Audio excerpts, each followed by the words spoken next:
Mari kita teduhkan hati kita sekali lagi sebelum kita mendengar kebenaran firman Tuhan. Sebab firman itu adalah Allah sendiri yang ingin menjamah hati kita siang hari ini. Bapa dalam surga, kembali kami datang siang hari ini di bawah kaki-Mu. Tanda kami adalah manusia yang tidak ada apa-apanya tanpa penyertaan-Mu Tuhan. Oleh sebab itu siang hari ini kami rindu sekali lagi bertemu dengan pribadi-Mu lewat kebenaran firman-Mu. Berbicaralah bagi kami semua, dimanapun kami berada saat ini. Baik kami ada di kantor, di rumah, di jalan, atau kami di mana kami pun berada. Kami percaya Engkau adalah Tuhan yang tidak dibatasi oleh ruang dan waktu. Oleh sebab itu kami mau buka hati kami selebar mungkin siang hari ini. Berbicaralah bagi kami semua Tuhan. Apa yang hamba-Mu ketahui tidak ada artinya tanpa pengurapan yang berasal daripada Roh Kudus. Oleh sebab itu Roh Kudus, mari urapi sekali lagi mulut bibir hamba-Mu ini, supaya apa yang keluar dari mulut bibir hamba-Mu ini benar-benar merupakan isi hati-Mu dan dapat ditangkap bagi jemaat-Mu di PDKK Ribka ini Tuhan. Kami rindu bertemu sekali lagi dengan pribadi-Mu. Kami mau siapkan hati kami mau buka hati kami selebar mungkin. Roh Kudus, bekerjalah sebebas mungkin di dalam hidup dan hati kami siang hari ini. Terima kasih Tuhan Yesus, bagi-Mulah kemuliaan, kejayaan, kehormatan dari kekal sampai dengan kekal. Di dalam nama Tuhan Yesus Kristus, nama yang hidup, nama yang berkuasa, nama di atas segala nama. Kami alaskan doa kami siang hari ini. Semua yang percaya dan sepakat dengan saya sama-sama katakan amin, amin, amin. Shalom saudara-saudara, apa kabar siang hari ini? Saya percaya penyertaan Tuhan, perlindungan Tuhan selalu di dalam kehidupan kita. Boleh saya lihat tangan jempol-jempol kita semua bahwa tanda kita masih diberkati, masih disertai oleh Tuhan. Haleluya. Apapun kondisi keadaan kita hari-hari ini, saya percaya Tuhan Yesus tetap baik dalam kehidupan kita. Nah, siang hari ini saya ingin berbicara mengenai Christ in us, atau dalam bahasa Indonesianya Kristus di dalam kita. Kristus di dalam kita. Mari kita langsung saja buka Alkitab kita dalam kitab Mazmur pasalnya ke-8, ayatnya ke-5 sampai dengan ayatnya yang ke-7. Kitab Mazmur pasalnya ke-8, ayatnya ke-5, 6, dan ayatnya yang ke-7. Saya akan baca buat saudara, kitab Mazmur pasalnya ke-8, ayatnya ke-5, 6, dan 7. Judul perikopnya di atas ayat pertama adalah manusia hina sebagai makhluk mulia. Ayat yang ke-5 firman Tuhan berkata begini, apakah manusia sehingga engkau mengingatnya? Apakah anak manusia sehingga engkau mengindahkannya? Ayat yang ke-6, namun engkau telah membuatnya hampir, apa saudara? Sama seperti Allah dan telah memakotainya dengan kemuliaan dan hormat. Ayat yang ke-7, engkau membuat dia berkuasa atas buatan tanganmu, segala-galanya telah kau letakkan di bawah kakinya. Sampai di situ dulu pembacaan firman Tuhan. Berbahagialah setiap kita mendengar kebenaran firman Tuhan dan menyimpannya dalam kehidupan sehari-hari. Amin. Saudaraku yang dikasih dalam nama Tuhan, hal yang terpenting bagi Tuhan adalah kemuliaannya. Nah, tahukah saudara bahwa kemuliaan Tuhan adalah manifestasi dari karakter Tuhan? Saya ulangi, kemuliaan Tuhan adalah manifestasi dari karakter Tuhan. Nah, Allah telah menyatakan kemuliaannya di dalam hidup setiap kita. Yang setuju dengan saya katakan amin dulu. Bagi Tuhan, manusia itu sangat penting. Karena mengapa, saudara? Karena Tuhan telah menginvestasikan kemuliaannya di dalam hidup setiap kita. Yang setuju dengan saya katakan amin lagi. Nah, kata kemuliaan tadi, saudara, atau glory dalam bahasa Inggrisnya, itu berhubungan dengan kualitas.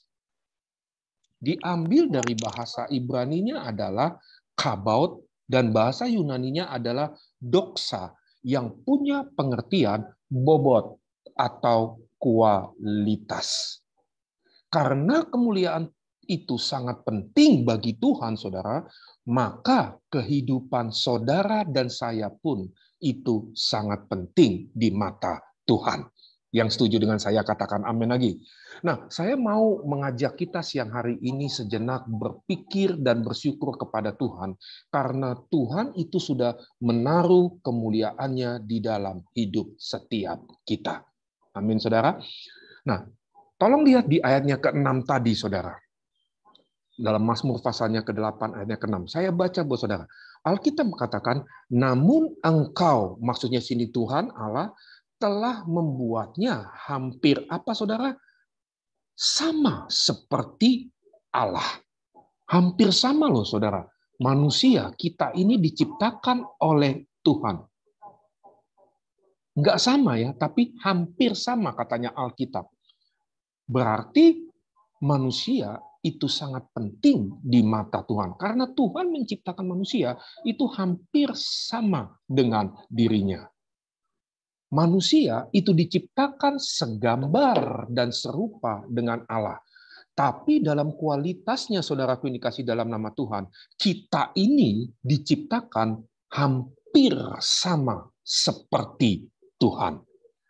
Lalu Alkitab katakan di ayat yang ke-6, dan telah apa saudara memakotainya dengan apa? Kemuliaan dan hormat. Tahukah saudara bahwa istilah memakotai, kata memakotai ini adalah istilah kerajaan. Setuju dengan saya? Memakotai dengan apa? Kemuliaan dan hormat. Glory and honor.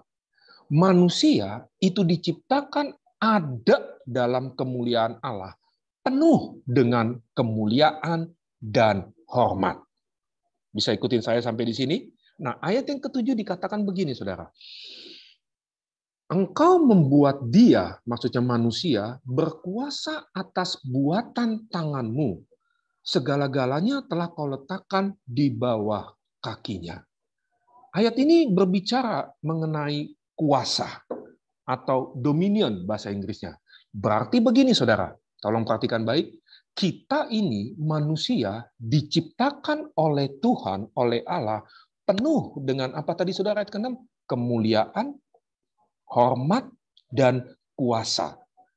Glory, honor, and dominion. Setuju dengan saya? Kita ini diciptakan hampir sama, katanya Alkitab, seperti Allah.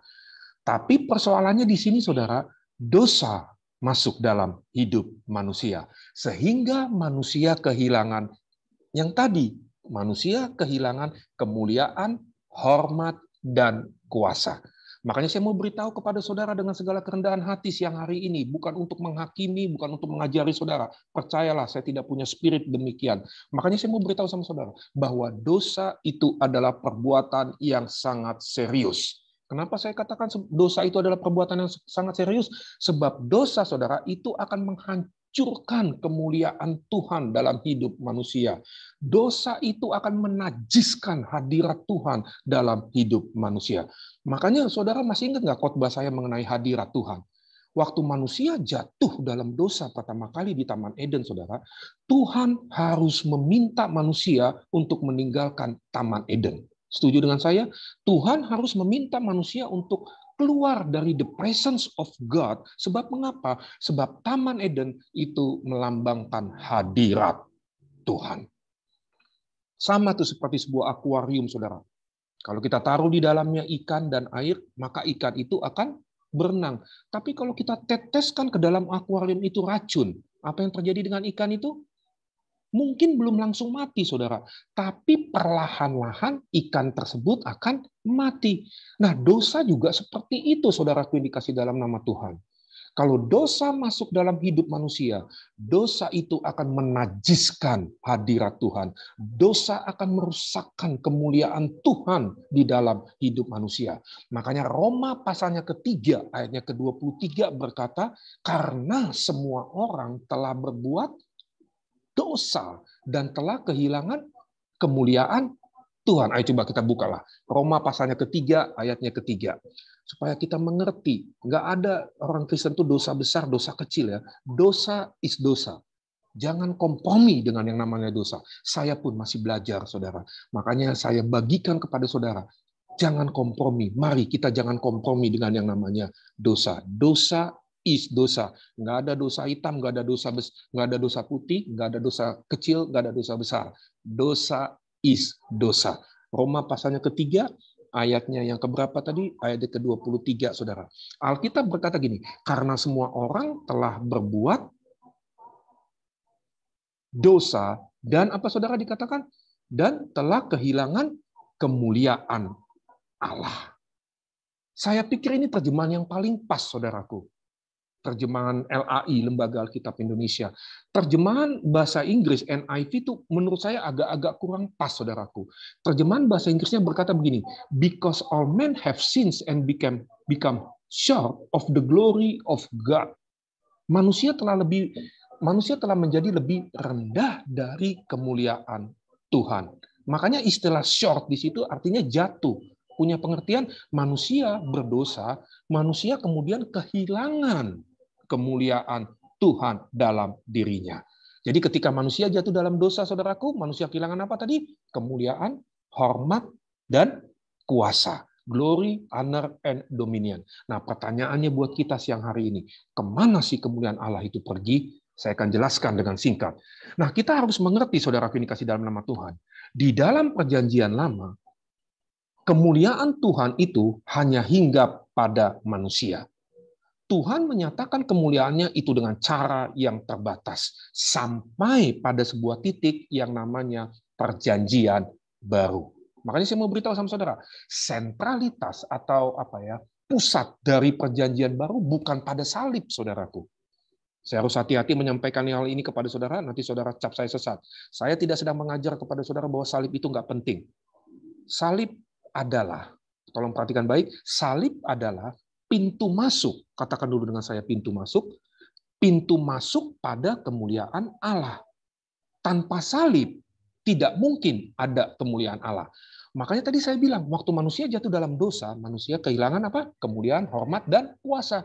Makanya Yesus harus mati, saudaraku, di atas kayu salib, supaya apa? Supaya kemuliaan Tuhan yang pernah hinggap atau pernah ada dalam hidup manusia itu bisa kembali lagi ketika manusia jatuh dalam dosa, kan kemuliaan Tuhan tuh hilang, pergi. Roma 3:23 tadi. Nah, ketika Yesus mati di kayu salib, kemuliaan Tuhan yang pernah hilang dalam kehidupan manusia itu sekarang berdiam dalam hidup manusia. Makanya salib sekali lagi adalah pintu untuk masuk pada kemuliaan Tuhan. Salib adalah caranya Tuhan untuk mengembalikan manusia pada rancangan semula. Apa rancangan semula Allah menciptakan manusia? Ya tadi, menjadikan manusia serupa dan segambar dengan dirinya. Amin, saudara. Makanya tujuan dari keselamatan adalah usahanya Tuhan untuk mengembalikan manusia pada rancangan semula. Apa sih rancangan semula Tuhan? Kejadian 1 ayatnya ke-26. Yuk kita baca supaya kita semakin mantap. Yesus Yesus datang di atas kayu salib, itu luar biasa banget, saudaraku. Makanya jangan kompromi dengan dosa. Dosa adalah perbuatan yang sangat serius. Karena dosa adalah perbuatan yang serius, Yesus mengorbankan nyawanya loh untuk menebus dosa kita. Kejadian pasal yang pertama, ayatnya yang ke-26.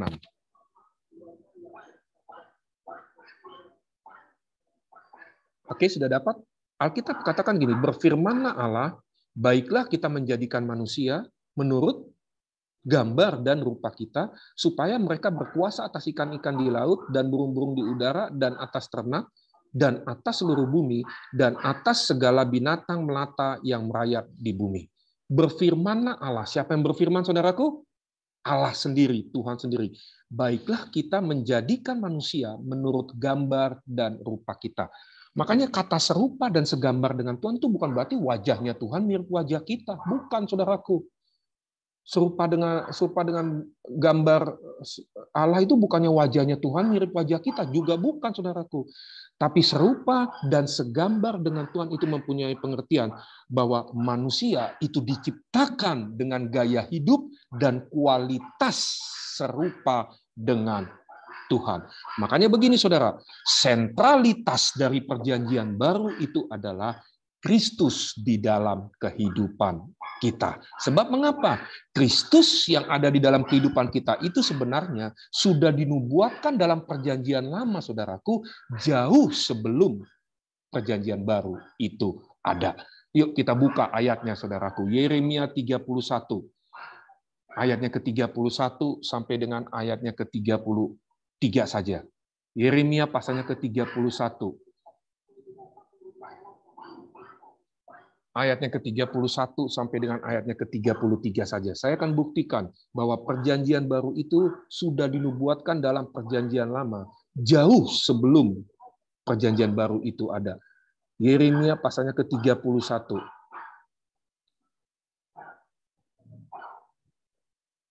Ayat ke-31 sampai dengan ayatnya ke-33.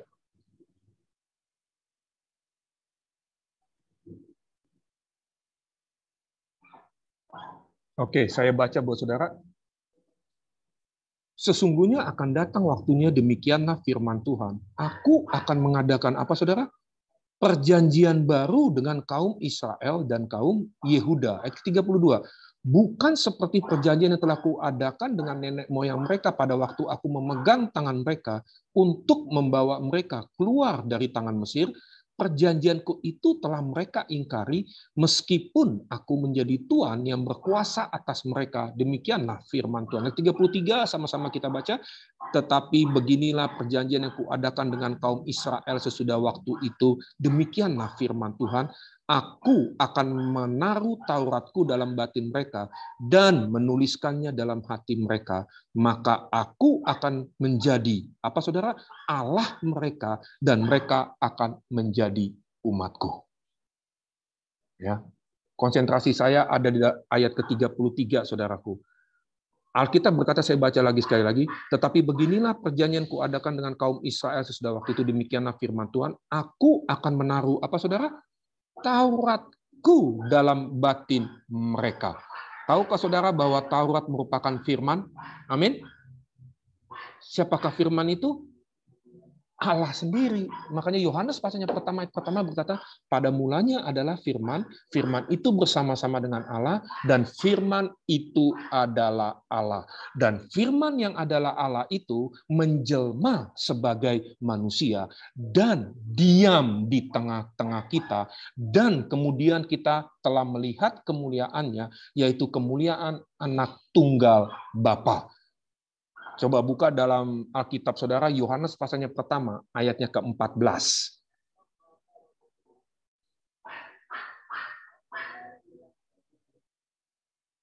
Yohanes pasalnya pertama, ayatnya ke-14. Alkitab berkata begini, firman itu telah menjadi apa saudara?